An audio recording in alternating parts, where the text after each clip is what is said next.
This episode of the Dungeoncast has been brought to you by Hero Forge. Hero Forge has fully customizable tabletop miniatures with dozens of fantasy races and thousands of parts to choose from. Their easy-to-use design tool lets you build the perfect miniature online, using a fully 3D in-depth character creator right in your web browser. There are plastic and metal options for your custom mini. And Hero Forge even offers downloadable model files for users to 3D print their unique designs at home. Plus, they're constantly expanding the catalog of customization options. They're adding new parts every week and major features like races and custom posing on a regular basis. All you have to do is go to heroforge.com and you can start designing your custom mini today. It's super easy. And don't forget to check back and visit them every now and again because they're always adding new content. One more time, that's heroforge.com. Hey everyone, welcome to the Dungeoncast. I'm Will. I'm Brian. This is a podcast where we talk about everything Dungeons and Dragons, from grey grungs to garish goblins. And today we're talking about two Beholderkin, the Gougers and the Gougers.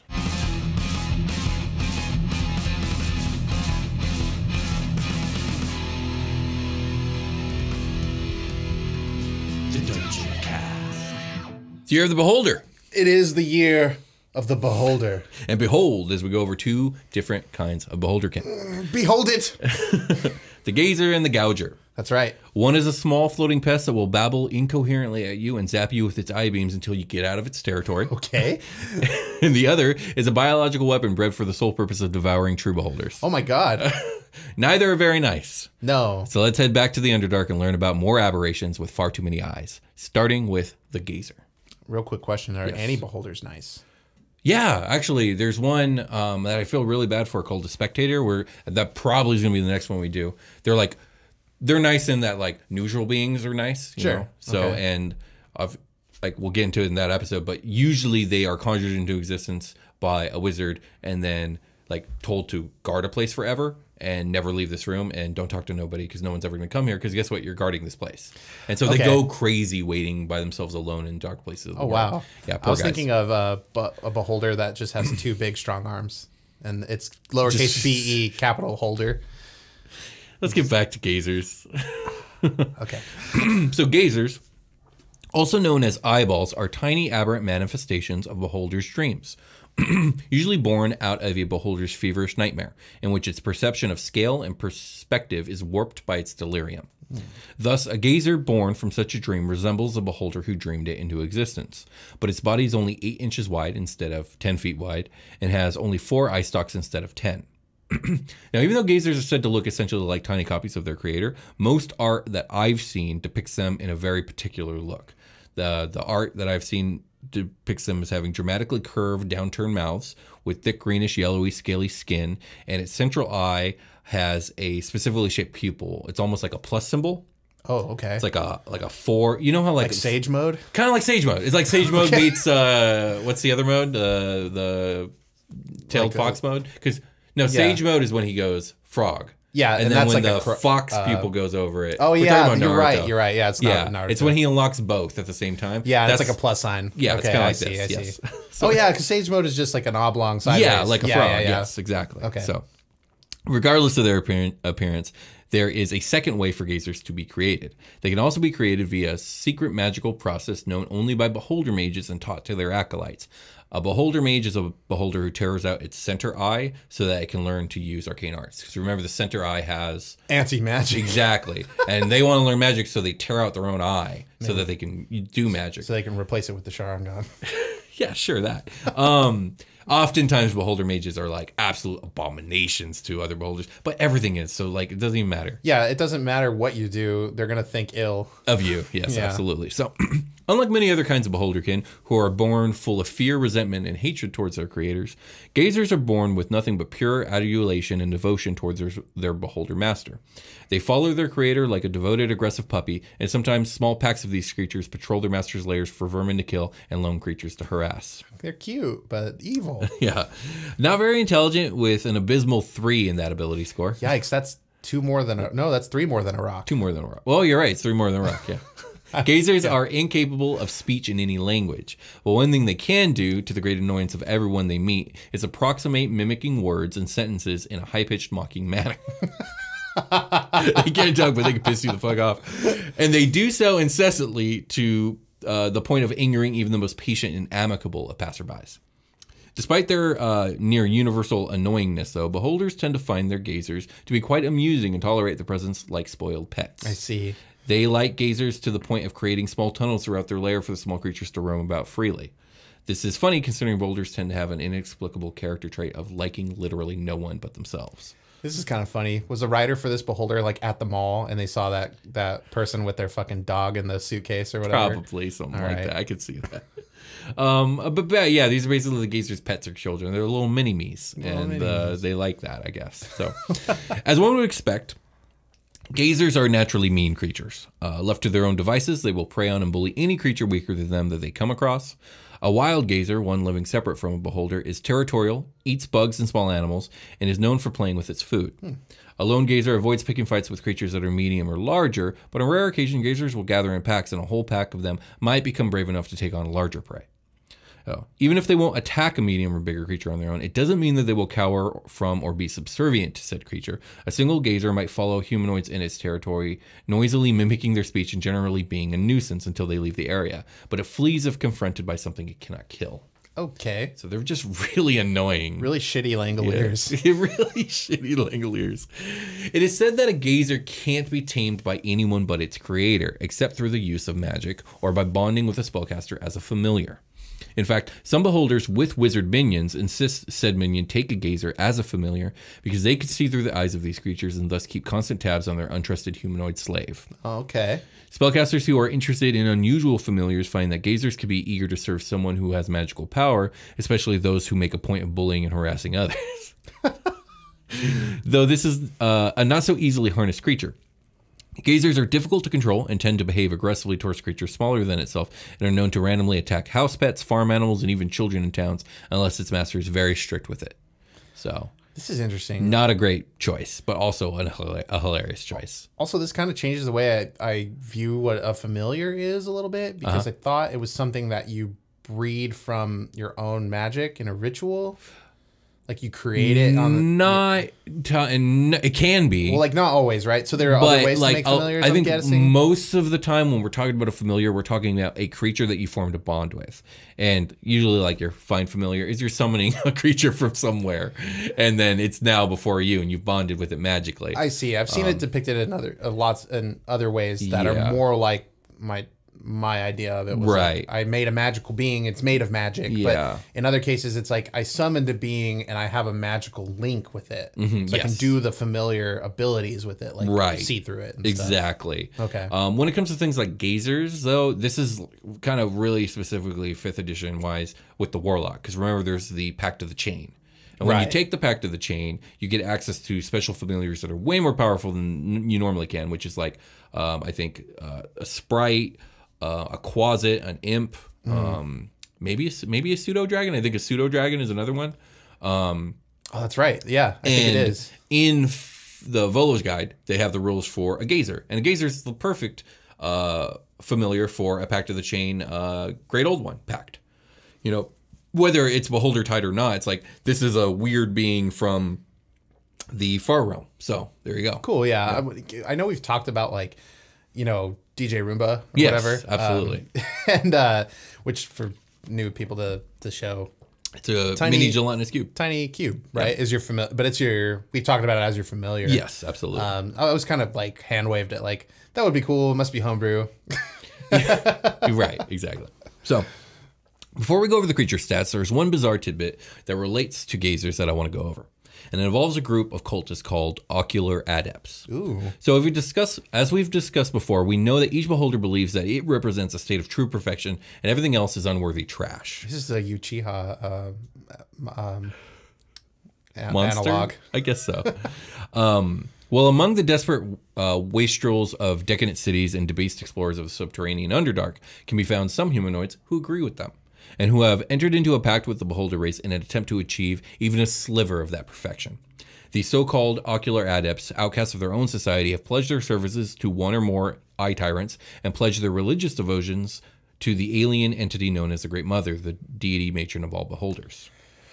We're hitting a lot of Naruto things here. The ocular adepts often lead cells of degenerate cultists and fancy themselves important in the schemes of their masters. Most beholders view them, though, as self-important pawns at best and mindless chattel at worst. During the ceremony in which a zealot becomes an ocular adept, a beholder surgeon cuts out the central eye of a gazer in its employ and places it into the partially disintegrated niche in the supplicant's forehead. A blasphemous incantation grants the eye functionality, opening new vistas of sight to the supplicant. Thereafter, the adept takes on a more detached alien demeanor as the vestiges of the dying gazer's personality taints his troubled mind. Surviving the ritual requires a hard body and spirit. So they tear the eye out of a gazer and put it in the forehead of this crazy person. Just a guy that wants to be Tien. Yeah. Wait. So they're a crazy person that wants this? They're a cultist, right? Okay, so who's worked their way up to this trust level in this zealotry, and the beholder, who has this cult around them, decides to elevate this person to ocular adept. This beholder will take one of their gazers, which they're probably, at this point, making consciously rather than subconsciously, tearing out its eye. That dies. That body dies. And then the eye goes into the head of the person, like a third eye in their forehead. Right. But like the consciousness of the gazer still exists within the eye itself. And so it's like a vestige of a personality, like not a full personality. But it's going to affect you. Like its personality is going to start bleeding with yours a little bit. It's going to change you drastically. I want you to be like my little dog friend. Come here. Yeah. But it makes these people super easy to control. So. Okay. Why would you have this over just the gazer? Well, because the gazer is a yapping puppy that can't do anything. This ocular adept can like infiltrate society and cause chaos and cast spells and, you know. Well, yeah, that makes me think. Stab people. So it's going to have to disguise self the eye away. Sure, yeah. This is D&D, bro. Just wear a cowl. Okay, I was wondering, like, okay, well, there must be, you know, it seems like this person. Also, like, you can build an army. Face, you can build an army with these 3 eye guys. You can, and then, but you have to be careful because a carry-on crawler will come for all your gazers if you don't properly. That's true. If you're not disposing of them properly. You don't dispose of them properly. Any questions about gazers before you read the stat block for the guys? I hate them. Oh, you don't like them? That's more of a statement. No, I like them. Like, I think in real life, if I, you know. Oh, yeah, no, they'd be terrible. The concept of them with, like, the yapping puppy thing. Yeah, no, they'd be horrible to be around, but I do love that they exist. I like small dogs. I don't like other people's small dogs. I like dogs in general. Yeah. I have bad things to say about specific small dogs that are loud. Yeah. Okay, I have the gazer stat block up, and I don't have any more questions. Cool. So when you're talking about the art that you've seen, I'm in Volos right now. The art that you've seen is this art? Yeah, across other editions, the art is extremely similar. It's like a Creature of the Black Lagoon kind of looking thing. Yeah. Like with the lower teeth and the lower lip kind of the way they are. Yeah. Because these have less teeth than a standard beholder and less tentacles, according to this. I imagine there will be variations because the beholder is birthing them. Well, no, they all have 4 eye stalks instead of 10. Oh, okay. Yeah. That's like a standard. And they're all small. All right. Well, I guess those are my questions. So we got the gazer is a tiny aberration of neutral evil. As long as it's evil, it don't care. Armor class 13. HP also 13 or 3d4 plus 6. It's a 1-hit kill. It's got a 0 feet worth of speed, but it's got the flying 30 feet of hover. Yeah, it just can't move along the ground. Right. You could play some sick like 3D soccer with these things. So we got a strength of. Sorry, is you big number, small number? Big numbers. Just tell me all the time. Big. It's always big. Okay, so big. Strength 3, Dex 17. Yeah. No strength. So dexterous, though. That's pretty impressive. Negative strong. Yeah, very dex. 17 dex. Con, 14. Very con. Intelligence, 3. Yeah, we already said it's that. about as strong as it is smart. It is a flat 10 for wiseness, wisdom, and 7 charisma.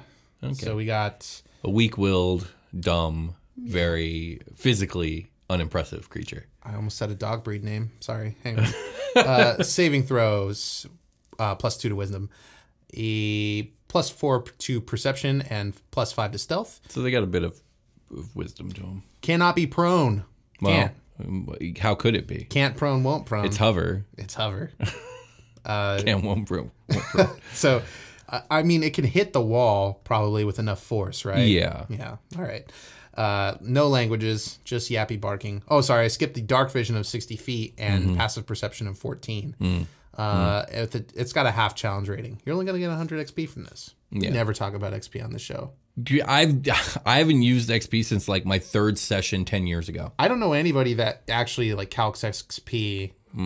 I don't know like a ton of people that play this game, but like the people I do know that play this game, like in real life, To be they fair, do not use XP. A lot of the people you know that play this game learned from me, so there's that. But not all of them. Well, I'm meeting a lot of people that did not learn from you. That In do the not same way? use XP. Yeah, but that I don't know. Let us know in the comments below if you use XP. I'm interested to see who does and who doesn't. So we're down. What do we call these? The features? Like it's above the actions, but you know. Yeah, those are features. Okay, features. I'm just gonna start saying features. Aggressive. That's quite the feature. I didn't want to lead with the word aggressive. I want to be like, here are the things I'm about to read. Yeah. Okay, so aggressive. As a bonus action, the Gouger can move up to its speed toward a hostile creature that it can see. I'm assuming it means it's flying. Oh, like it can't even control itself. It's just like it's on top of a thing the second it sees movement. Don't say the dog breed name. Yeah. Mimicry.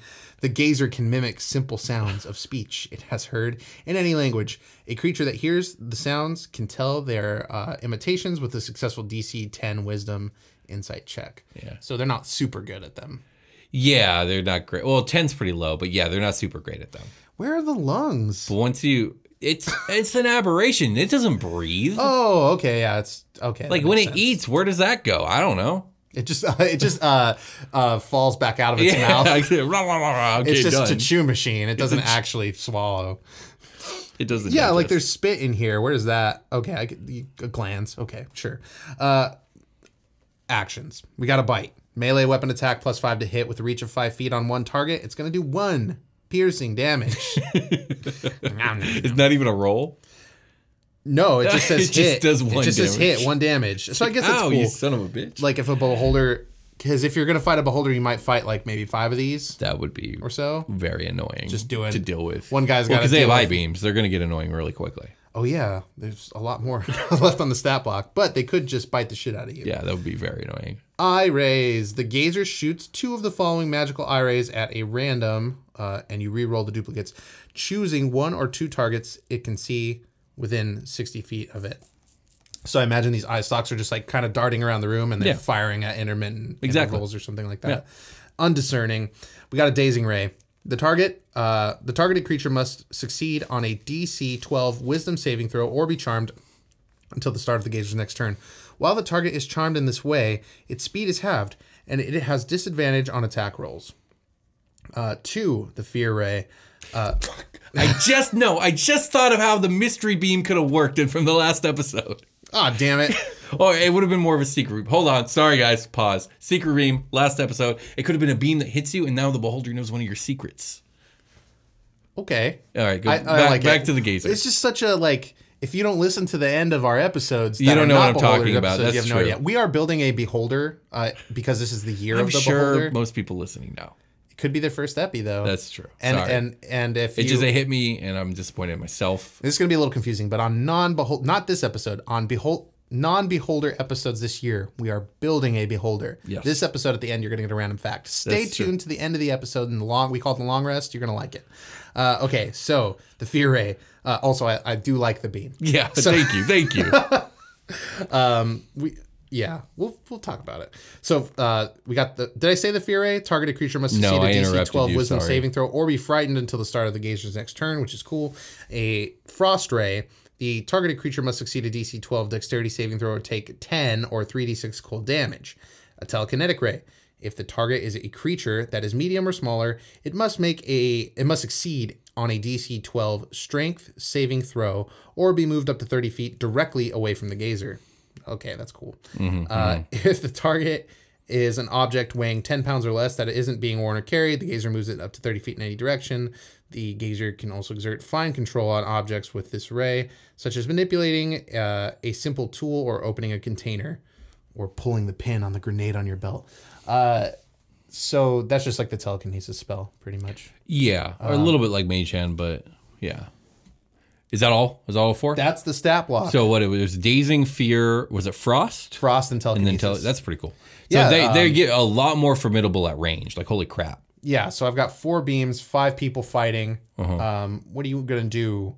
You roll a d10 if there's 5 people fighting? Like, to assign the random, because you're going to fire on randoms. Yeah, I would roll a d10. Okay, Yeah, a D10. So for 6, you'd roll a D6. If you know, Yeah. you can figure it out. Yeah, exactly. So for 5 players, it's 1 and 2 is Bob, 3 and 4 is Todd. Yeah. Yeah. So on and so forth. 5 and 6, Bob Todd. Stupid. Is that the stat block? Yep. Let's take a short rest.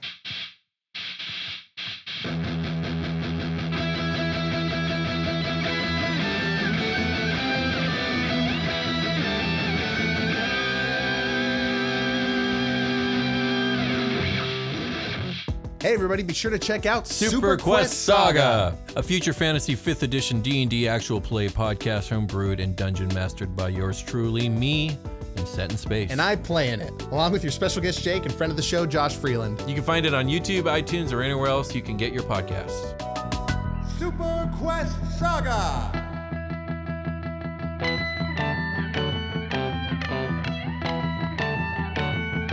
We've returned. Indeed we have. Back at it again, goddammit, to Gonzo. And we're back with another Beholderkin. This one, the Gouger. Now, the Gouger is not available in a 5th edition sense. Like, there's no stat block for it. As a matter of fact, it looks like this thing was made in 3rd edition and then forgot about, but it's pretty cool. And it's bizarre even by Beholderkin standards. Okay. So, it's also incredibly setting-specific lore-wise to the Forgotten Realms setting. Okay. Which is, like I said, we're back. slowly becoming a FR podcast. I know we're learning so much about it, and we're so resistant to having the show be that. But like, I mean, it's making it easier for me in the long run. Like at the beginning of the show, I knew nothing about Forgotten Realms, just a lot about D&D in general. And now, like, we're chipping away at it. And like now, when people have questions about Forgotten Realms, I know most of the answers. yeah, I kind of have a good feel for it, especially Yeah. since like I kind of loosely run a Patreon show we do in Forgotten Realms. So sometimes we go do Forgotten Realmy things. And I Right. got to read a little bit. and Right. Like, oh shit, okay, and some of the gods and stuff. Right. When you want a template for a god, sometimes you only can go to Forgotten Realms for specific things. Yeah, sure. So essentially, the Gouger is a biological weapon created by a subterranean aberrant species known as the Pharim. Is that like Phaerim? Yes. Oh wait, it's right here. Yeah, with I forgot how with to a know second. stuff. What am I doing? With a second M at the end, but you nailed it, man. You nailed it in one. Good job. The Pharim, also known as magic grubs or thornbacks, are utterly bizarre Lovecraftian horrors with extremely high intelligence, a penchant for high-level spellcasting, and are absolutely evil. Nice. They essentially look like 10 to 12 foot tall sea anemones with a gaping circular maw at the center of their face ? Yuck. They have 4 spindly arms with clawed hands at the end. Their slug-like body ends in a venomous hollow barb.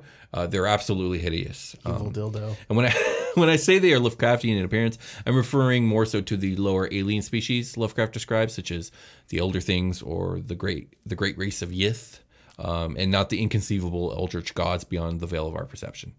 Yeah. Okay. Yeah, it's just when you say Lovecraftian, I think people tend to drift in that direction, understandably in that direction of like that's what it means, but he did a lot of weird stuff. Yeah. So anyways, the Pharim have vied for territory in the Underdark with Beholders since ancient times, specifically with the Beholders of a city named Ultul. Yeah, I think you got it. The city was once ruled by a hive queen, which is a type of like super beholder, but since has fallen to the Pharim due to a trio of powerful spellcasters amongst their ranks known as the Triumvirate, getting the upper hand and taking the city. Most of the beholder population was thus driven out of after the Triumvirate takeover, but over 1,200 were captured and transformed into death tyrants by the Pharim wizards, which is terrifying. Yeah. The Triumvirate, not satisfied with their victory, though, also took a group of captured beholders and transformed them into Gougers in order to hunt down and kill any beholders still in hiding or caught near the city. Wow. Okay. This is cool. It's pretty wild. Okay, so now let me describe to you what a Gouger is.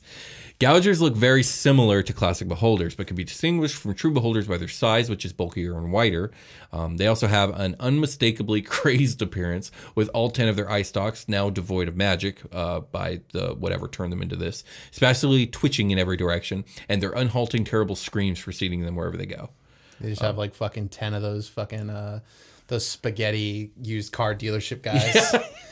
Exactly, and they're head. constantly screaming. Oh, what is it with the beholders and all the noise? Like, we got the gibbering mouther, which is like we do. They're not blobby. Yeah, the blobby eyeball thing. Yeah, yeah. not quite No. Yeah.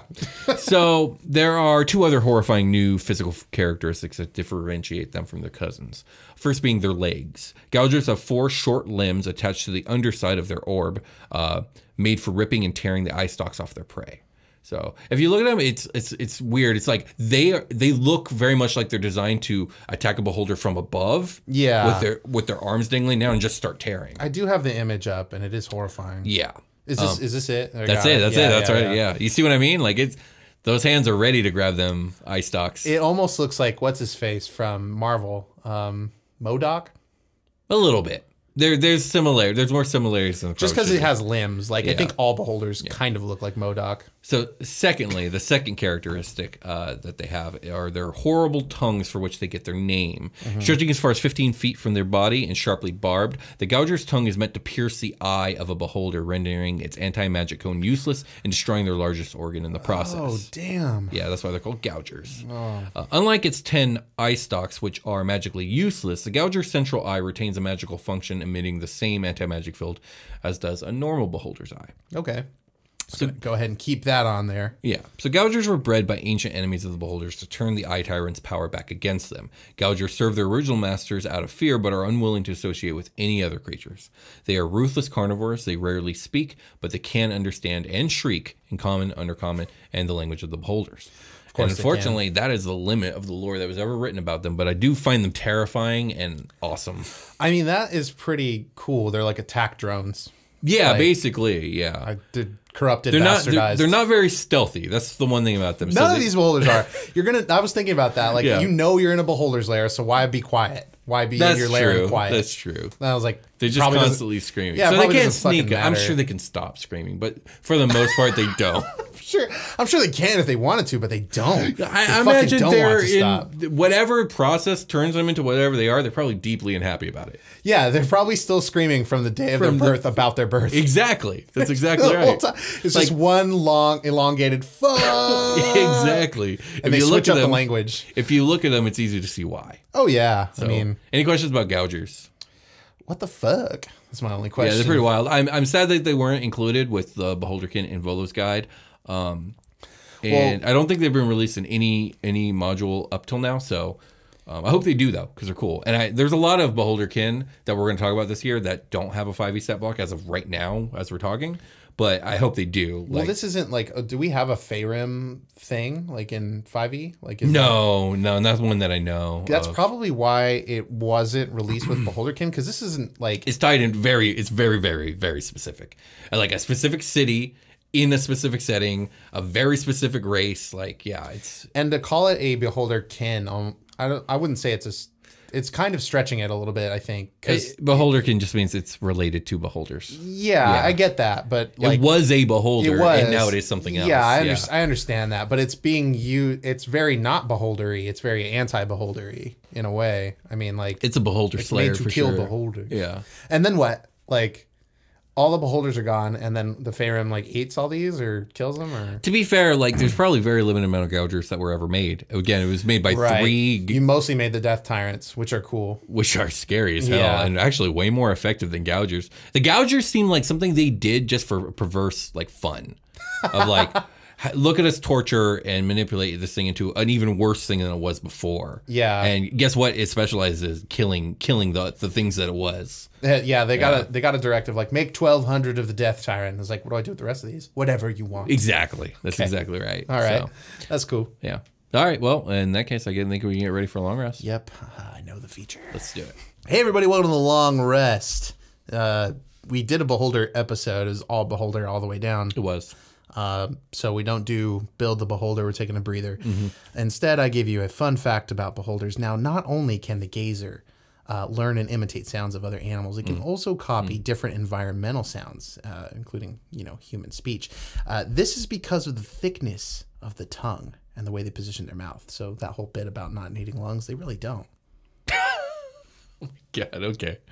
That's a good one. I like that one. That's actually a fun fact about parrots. I figured it was something along those lines, yeah. We did it. We did the episode. Contest. Yes, we got a contest. So today is the last day. The last day you can get in on this contest. We are announcing a winner, I believe, tomorrow. Yeah. When this airs tomorrow? This is going to air March 15th. This airs March 15th. And the winner They is March typically come 16th. out the day before, but the official air date is March 15th. Yeah. So you've got some time. Yeah. Roughly 24 hours. Yeah. Plus 8, maybe. March 16th, we're ending the contest? Yeah, March 16th. Well, That's the day the I'm book sorry, launches. March 15th at 12:59 at the last time zone. Right? So March 16th is the cutoff. Yes. Yes, Okay. it is. Yes. So, yeah. It'll be Tuesday. And we're giving away a copy or 2 copies of Candle Keep Mysteries, a book, an anthology of different mini adventures. Nice. And there's 2 ways to enter. There's one on Twitter and one on Instagram. If you want to enter our contest on Twitter for a chance to win this book, all you have to do is tweet out a link to your favorite episode of the show.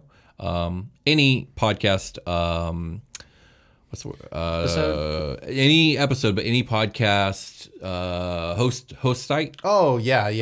There's so many. Yeah, or the YouTube channel, whatever you prefer. Just add the hashtag Dungeoncast and you'll be entered to win. We'll be announcing a winner on the 16th. If you want to enter on Instagram, talk to Brian. Don't be scared. Get on the gram.